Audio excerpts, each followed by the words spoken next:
अरे काय हे मोबाईल घ्यायला खाली, अरे मोबाईल घ्या खाली, अरे मोबाईल घ्या रे. तर आपण ही शिवनेरीवरची दृश्य पाहतोय. मोठ्या प्रमाणात पोलिसांचा फौजफाटा इथे आहे. उपमुख्यमंत्री सुनेत्रा पवार या शिवनेरी किल्ल्यावर दाखल झाल्यानंतर त्यांनी इथे शिवाजी महाराजांचं दर्शन घेतलेलं आहे. आज मोठा सोहळा इथे आयोजित करण्यात आलेला आहे आणि त्या सोहळ्याच्या निमित्तानं थोड्याच वेळात तिथे आपल्याला तो सोहळा सुरू होणार आहे. मुख्यमंत्री सुद्धा या सोहळ्याला उपस्थित राहणार आहेत. उपमुख्यमंत्री एकनाथ शिंदे सुद्धा पोहोचणार आहेत. पण उपमुख्यमंत्री सुनेत्रा पवार या आधी पोहोचलेले आहेत आणि त्यांनी इथे छत्रपती शिवाजी महाराजांचं दर्शन घेतलेलं आहे. तर सुनेत्रा पवार या आत दाखल झाल्या. यावेळी तिथल्या महिलांनी त्यांना ओवाळलेलं आहे, त्यांचं स्वागत केलेलं आहे.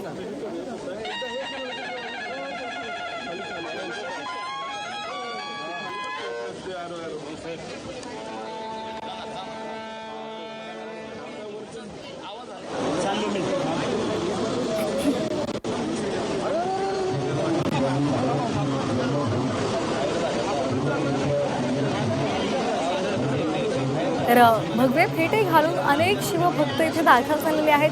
हातामध्ये त्यांच्या भगवा ध्वज सुद्धा आहे.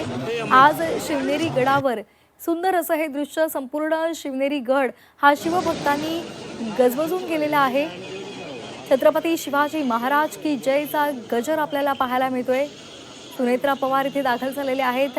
पाळणा गायला जातोय. पारंपरिक वेशभूषेमध्ये या सगळ्या स्त्रिया इथे आपल्याला पाहायला मिळत आहेत. पारंपरिक गीतांनी छत्रपती शिवाजी महाराजांचा हा शिवजयंती उत्सव साजरा केला जातोय. सुंदर अशी आरास फुलांची करण्यात आलेली आहे गडावर. त्याचबरोबर भगवे ध्वज पाहायला मिळत आहेत. जे पुरुष दाखल झालेले आहेत, जे शिवभक्त दाखल झालेले आहेत, त्यांनी भगवे फेटे परिधान केलेले आहेत. आज विविध कार्यक्रमांचं आयोजन करण्यात आलेलं आहे. मर्दानी खेळांचं सुद्धा आयोजन करण्यात आलेलं आहे. त्यामुळे थोड्याच वेळात हा मुख्य सोहळा जो आयोजित केलेला आहे त्याला सुरुवात होणार आहे. मुख्यमंत्री देवेंद्र फडणवीस, उपमुख्यमंत्री एकनाथ शिंदे सुद्धा इथे येणार आहेत.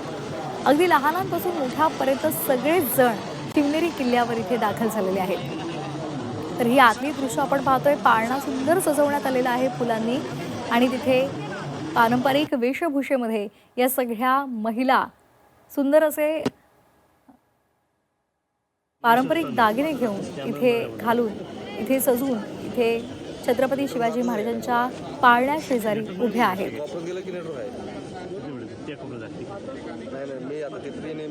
तर सुंदर अशी ही दृश्य आपण झी 24 तासवर पाहतोय. हिंदवी स्वराज्याचे संस्थापक छत्रपती शिवाजी महाराज यांच्या जयंतीनिमित्तानं अभिनेता रितेश देशमुख सुद्धा शिवनेरीवर आलेला होता आणि त्यानं सुद्धा छत्रपती शिवाजी महाराजांचं दर्शन घेतलेलं आहे.